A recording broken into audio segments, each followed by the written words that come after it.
અંકલેશ્વરમાં નવરાત્રિ પર્વની ધૂમ જોવા મળી। જગત જનની માં જગદંબાની ભક્તિ અને આરાધનાના પવિત્ર પર્વના મધ્ય ચરણમાં ખોડલધામ પરિવાર દ્વારા આયોજિત ગરબા મહોત્સવમાં ખીલે અવનવી થીમ પર ગરબે ઘૂમીને સૌને આશ્ચર્યચકિત કર્યા। ખાસ કરીને ઓપરેશન સિંદૂર અને રામ મંદિરની થીમ પર આધારિત પ્રદર્શનોમાં ખીલે માતાજીની આરાધના કરી, જે રાષ્ટ્રભક્તિ અને સનાતન સંસ્કૃતિનો અનોખો સંગમ રજૂ કર્યો।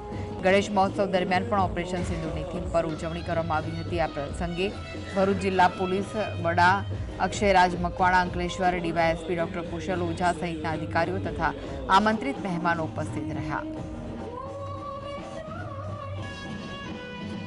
ઓપરેશન સિંદૂર પર બી આજે ઘણા ગરબા વૃંદોએ આયોજન કર્યું છે, ત્યારે આતંકવાદીઓને જે નિસહાય લોકોને મારીને જે કૃત્ય કરેલું છે એને એક મેસેજ આપવા અમારી આ બેન દીકરીઓએ ઓપરેશન સિંદૂરના માધ્યમથી એમને મેસેજ પહોંચાડ્યો છે કે ભારતની નારી પણ હજુ સશક્ત શક્તિ છે અને આ શક્તિની આરાધનામાં તેમનો પણ ખૂબ જ મોટો ફાળો છે।